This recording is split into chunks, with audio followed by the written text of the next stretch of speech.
There is a phrase that appears more than once in SeaWorld's own internal documentation: Precursor Behaviors. It is how the company described the warning signs that an orca was becoming agitated during a performance: a change in swimming pattern, a refusal to follow a learned cue, a specific posture. Trainers were taught to read them, to adjust, to back away from the pool edge. The logic was that the system worked, that by identifying what came before an attack, SeaWorld's trainers could prevent an attack from happening. Between 1987 and 2010, SeaWorld's own incident logs documented more than 100 occasions on which that system failed. 100 incidents in which orcas bit trainers, dragged them underwater, pinned them against pool walls, charged them at speed, and held them beneath the surface. 100 times the precursor recognition system did not prevent what came next. SeaWorld kept those logs, 600 pages of them. They did not make them public. In 2007, after one particularly documented incident, OSHA conducted an investigation and produced a report. The report concluded in plain language, swimming with captive orcas is inherently dangerous, and if someone hasn't been killed already, it is only a matter of time before it does happen. SeaWorld challenged the report. OSHA agreed to withdraw it. 3 years later, one of SeaWorld's most experienced trainers was killed in front of an audience of families eating dinner beside a glass-walled pool. 6 incidents, 30 years. The paperwork was there from the beginning. This is Abandoned Thrills. Like and subscribe, and comment your SeaWorld experiences down below. Let's dive in.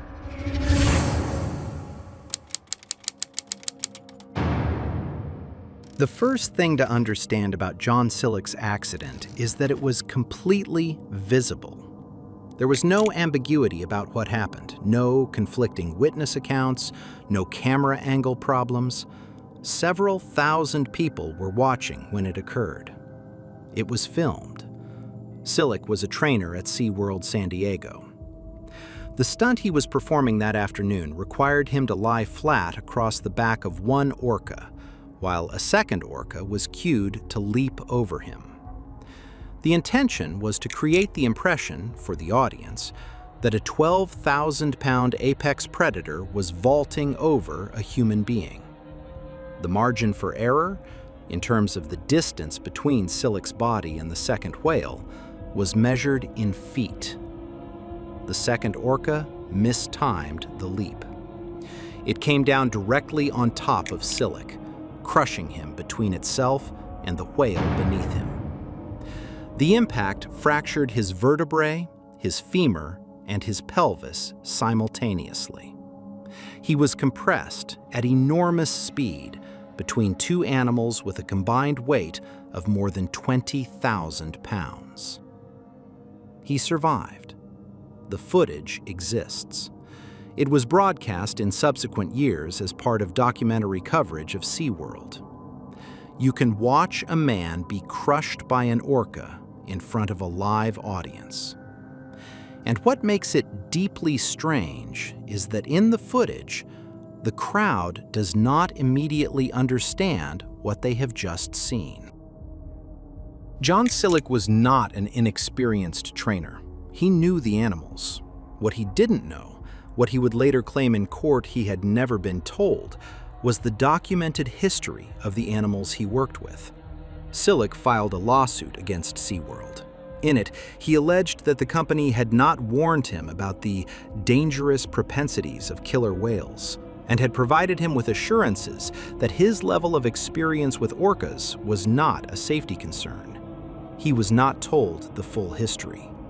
What the lawsuit pulled into the public record, and what SeaWorld would continue to contest for years, was the basic question of what the company knew about the animals in its pools, and what it had told the people it sent into the water with them.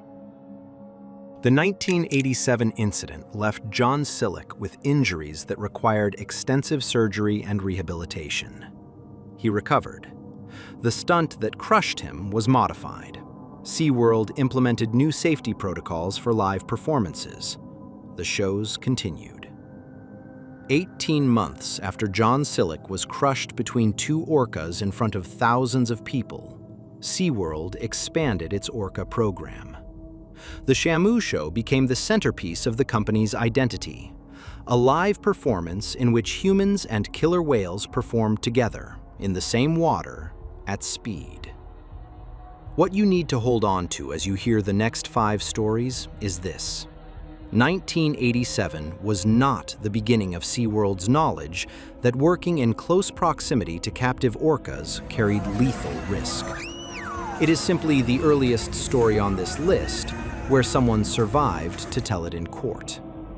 The first story where someone did not survive happened 4 years later, and the orca responsible was not yet at SeaWorld when it happened.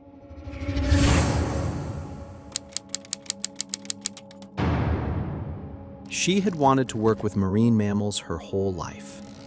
Keltie Byrne was 20 years old, a competitive swimmer, a marine biology student at the University of Victoria, and she had just started a part-time job at Sealand of the Pacific, a small marine park in Victoria's Inner Harbor.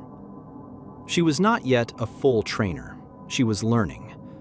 On the afternoon of February 20th, 1991, she was working poolside at the orca enclosure when she slipped and fell into the water. Sealand of the Pacific kept 3 orcas, Nootka IV, Haida II, and a young male, captured from the wild in 1983 at approximately 2 years old, named Tilikum. All 3 whales immediately responded to Keltie's presence in the pool. What happened in the next few minutes was witnessed by staff members and a small number of visitors. Tilikum and the other 2 orcas did not allow Keltie to exit the pool. They submerged her, passed her between themselves, and held her underwater. Staff attempted to summon help and to lure the animals away. Neither worked. Keltie Byrne drowned in the orca pool at Sealand of the Pacific. She was 20 years old. She was the first person known to have been killed by a captive orca anywhere in the world. Sealand of the Pacific never recovered from the incident. It closed within the year. And then, the park sold its orcas. Tilikum was purchased by SeaWorld Orlando in 1992. He was transported by cargo plane and installed at their Florida facility, where he would live for the next 25 years.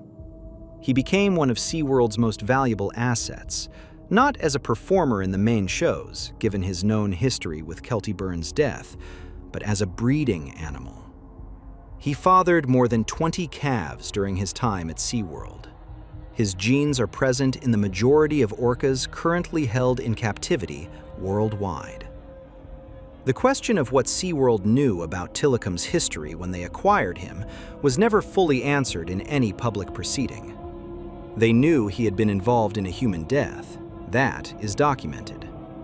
They acquired him anyway, built a commercial operation around him, and sent experienced trainers to work with him under specific protocols that reflected the fact that even SeaWorld's own training staff understood he was different from the other animals in the pool.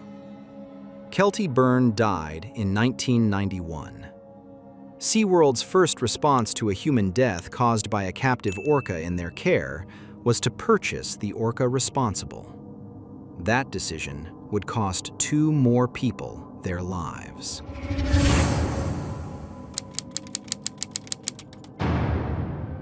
The morning shift supervisor found him at 7 a.m.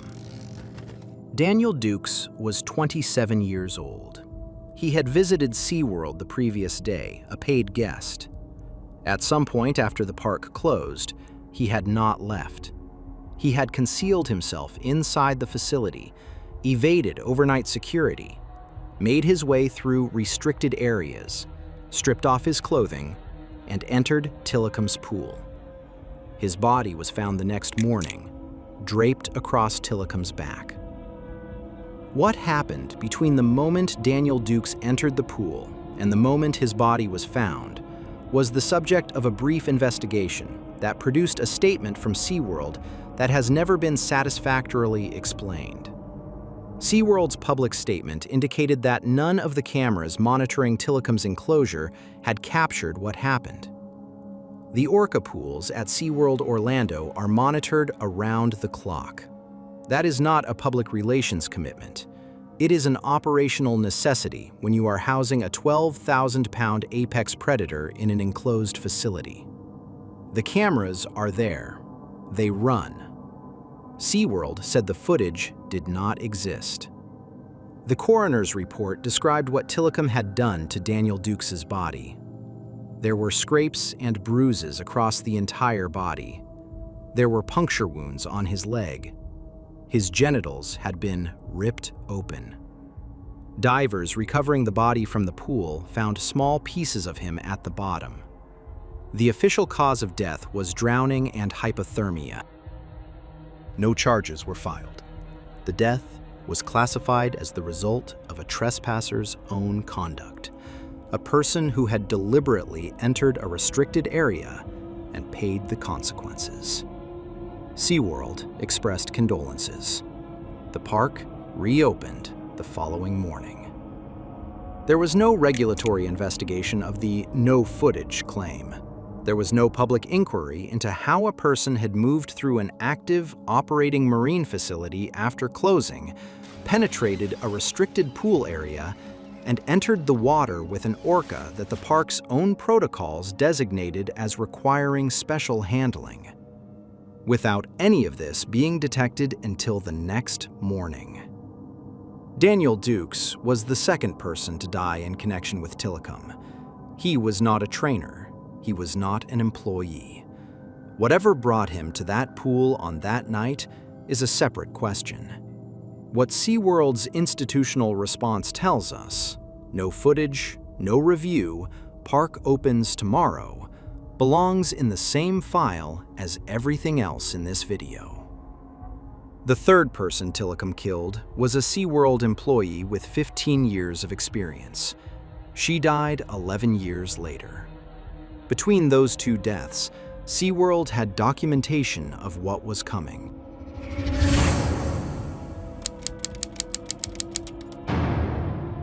Footage is a strange thing at SeaWorld.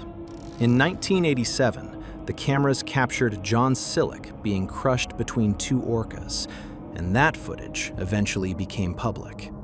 In 1999, the cameras allegedly captured nothing when a man died in Tillicum's pool.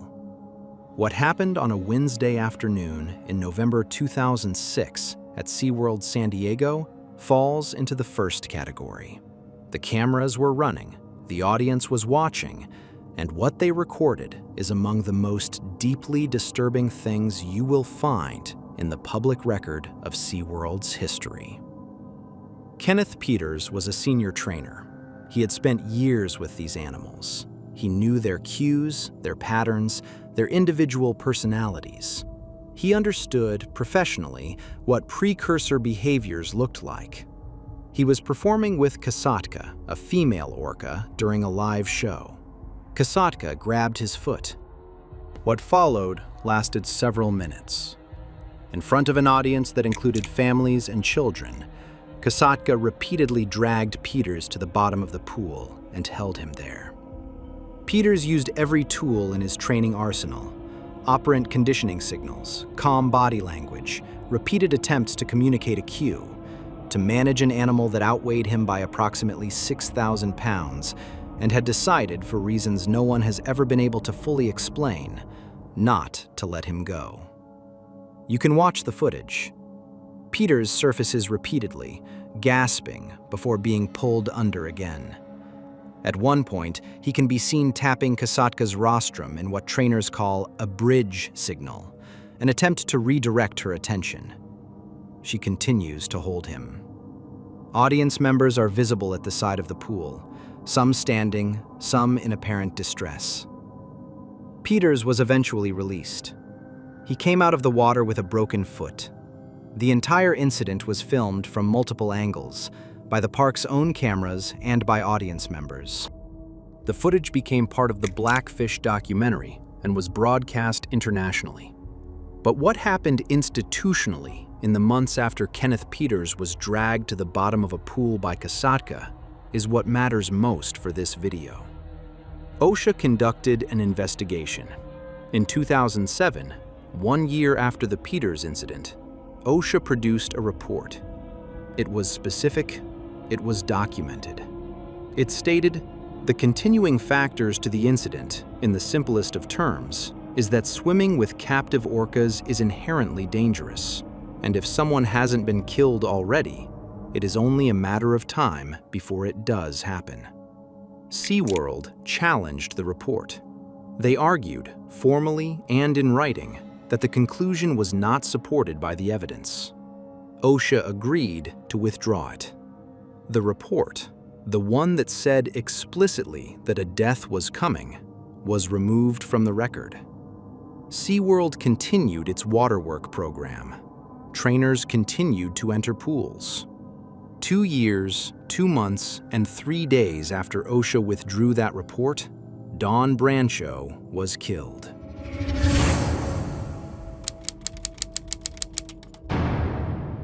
Loro Park, Tenerife, Spain, December 24, 2009. Christmas Eve. Loro Park. The performers are rehearsing the holiday show.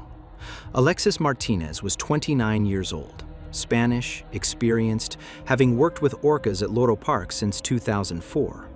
The orca he was working with that afternoon was Quito, a SeaWorld-owned animal leased to Loro Park, trained by SeaWorld staff, transported to Tenerife as part of a program under which SeaWorld expanded its breeding and performance operations into Europe. Loro Park's trainers had been sent to SeaWorld facilities in Texas and Florida to learn SeaWorld's methods. SeaWorld personnel visited Loro Park regularly. The same training philosophy, the same operant conditioning model, the same precursor behavior recognition system. All of it had been transferred from SeaWorld to this park in the Canary Islands. During the rehearsal, Quito did not follow his cues. What the subsequent investigation established was a precise sequence of events. Quito rammed Alexis Martinez in the chest, pulled him underwater, held him, and caused injuries that were described in the autopsy report in specific clinical terms. Multiple compression fractures, tears to vital organs, bite marks distributed across his body. Alexis Martinez died of massive internal bleeding. Loro Parque's initial public statement described the death as an accident and said the body showed no signs of violence. The autopsy report, released as part of the subsequent investigation, directly contradicted this. The Canary Islands Ministry of Labor concluded that water work with orcas was an inherently risky activity. During the same investigation, it emerged that a 2007 incident at Loro Parque, in which another orca, Tekoa, had attacked a trainer, had also been publicly mischaracterized by the park as an accident rather than an attack. SeaWorld's response to Alexis Martinez's death was to temporarily suspend waterwork at all of its own parks for 1 week. Then, waterwork resumed. Alexis Martinez died on December 24, 2009. 2 months later, on February 24, 2010, Dawn Brancheau died at SeaWorld Orlando.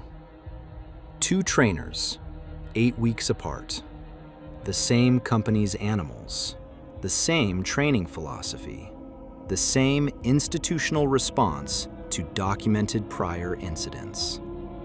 After Alexis died and waterwork was briefly halted, SeaWorld's internal review concluded that it was safe to resume. The Precursor Behavior Recognition System was still the primary safety mechanism. Trainers were still going into the water. Alexis Martinez had all the training, all the experience, all the tools. He had been to SeaWorld. He had learned the methods. He was 29 years old, rehearsing a Christmas show. Dawn Brancheau had 15 years.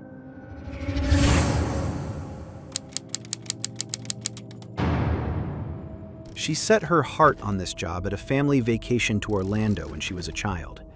She had looked at the Shamu show from the stands and decided, at some point during that visit, that this was what she was going to do. She did it.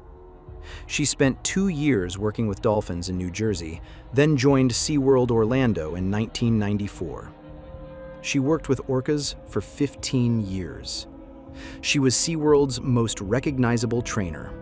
Her face was on the billboards outside the park. She led the 2-year revamp of the Shamu show. She ran marathons and cycled and lifted weights to maintain the physical conditioning the job required. She had 2 chocolate Labradors and kept ducks and chickens at her home outside Orlando. Her husband, Scott, was a SeaWorld stunt water skier. She knew the risks. She is documented in multiple interviews, acknowledging that the job involved danger. She understood the animals. She had spent 15 years learning to read them. None of that information makes what happened to her less terrible. It makes it worse. At the time of her death, 7 of the 8 orcas at SeaWorld Orlando had documented incident histories: biting trainers, dragging them, charging them, refusing cues. The 7th was Tilikum. SeaWorld's protocols for working with Tilikum specifically prohibited trainers from entering the water with him because of his history, going back to Keltie Byrne's death in 1991. But trainers still worked with Tilikum from the pool edge.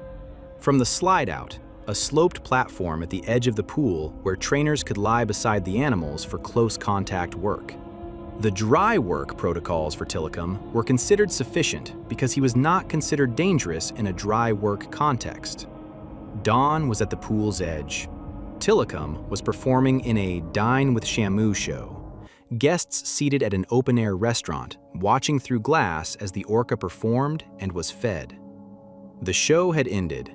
She was performing a post-show routine, lying beside him at the slide-out, her ponytail trailing near his head. At some point during that contact, Tilikum grabbed her. What happened in the next several minutes was witnessed by audience members who were still at the poolside restaurant.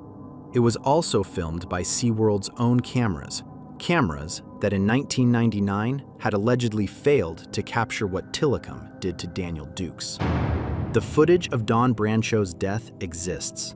A Florida law passed in 2011, partly in direct response to the circumstances of her death, made footage depicting or recording the killing of a person confidential when held by public agencies. OSHA investigators and law enforcement had obtained SeaWorld's surveillance footage. It was later sealed under the new statute.